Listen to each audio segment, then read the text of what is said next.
A ver, pensemos en esto por un momento. ¿Qué pasaría si les dijera que con solo mirar una semana de noticias locales podríamos entender el alma de toda una ciudad? Bueno, hoy vamos a hacer justamente eso. Vamos a tomarle el pulso a Berisso a través de sus crónicas para descubrir una historia que, van a ver, resuena mucho más allá de sus límites. Y esa es la pregunta clave, ¿no? Porque más allá de los titulares del día a día, lo que vamos a buscar son esos hilos invisibles que conectan el orgullo, las tensiones y las esperanzas de un lugar que en serio tiene muchísimo que contar. Para entender el carácter de Berisso, lo primero, pero lo primero, es ir a sus raíces. Todo arranca con una herencia inmigrante súper profunda, que no es solo un recuerdo del pasado, sino que es el motor que mueve su presente. 48. Pensemos en ese número. Son casi 50 años celebrando de dónde vienen. Eso no es solo una cifra, es la columna vertebral de la identidad de Berisso. Es un evento que marca el calendario y sobre todo el espíritu de la ciudad, año tras año. Y la energía de esta fiesta es algo que se siente. No es un festival más, es una verdadera explosión para los sentidos. Estamos hablando de cientos de bailarines en escena, sabores de todo el mundo y, lo más importante, generaciones enteras que se ponen la camiseta como embajadores de su herencia. Es, literalmente, el orgullo hecho celebración. Pero ojo, este orgullo no se queda solo en el festival, se vive en el día a día, en las acciones de su gente y de sus instituciones.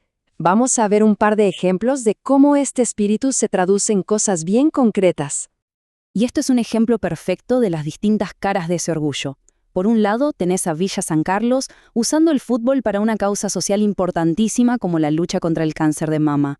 Y por el otro, el Club Náutico Berisso, que agarra una regata y la convierte en una declaración sobre la soberanía de las rutas navegables del país.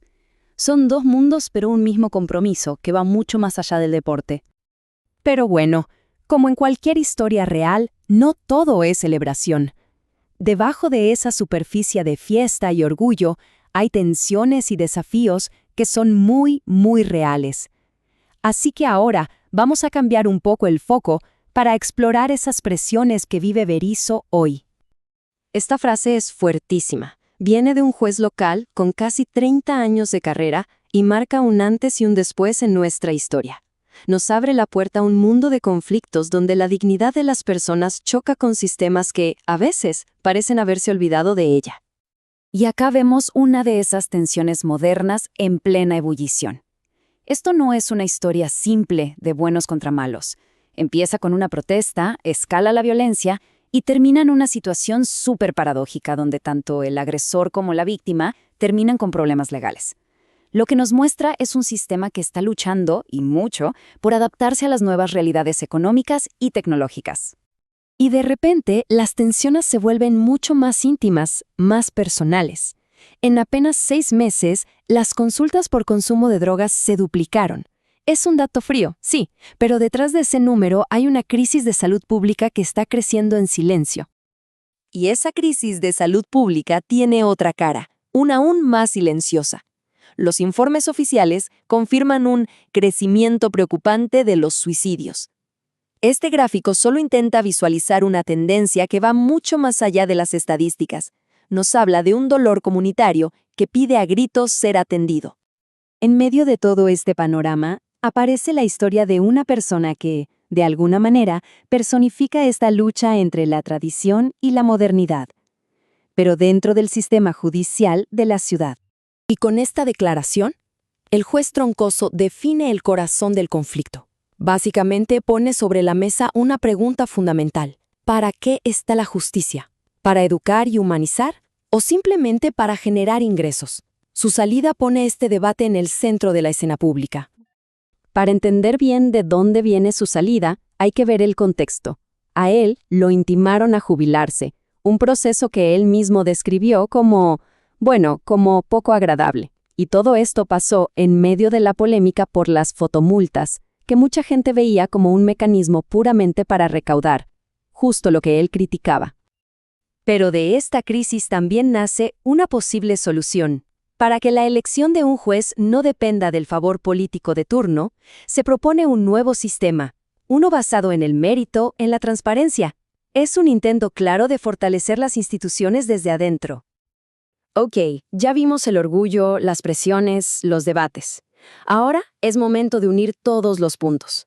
Porque lo que esta semana en Verismo nos revela, quizá nos diga más sobre nuestras propias comunidades de lo que creemos. Si miramos los resultados de las últimas elecciones, vemos un nuevo mapa político, un consejo deliberante dividido sin una mayoría clara. ¿Qué significa esto? Que el futuro va a depender de negociaciones, de equilibrios muy delicados para poder enfrentar todos los desafíos que acabamos de ver. Y con esto llegamos al concepto central de todo este análisis, la idea de microcosmos. Porque Verismo no es solo Verismo. Funciona como un pequeño universo que refleja luchas y dinámicas que están pasando en comunidades de todo el mundo. Así que, al final del día, la historia de esta ciudad, con esa pelea constante entre su identidad tan arraigada y las presiones del mundo moderno, ya sea la salud mental, la economía o la desconfianza en las instituciones, es, en el fondo, una historia universal. Y cerramos con esta pregunta, que no tiene una respuesta fácil y que Verismo está intentando responder día a día. Es el gran desafío de nuestro tiempo. ¿Cómo equilibrar el orgullo por lo que uno fue con la necesidad de adaptarse a lo que uno es hoy? Una tarea que sin duda nos define a todos.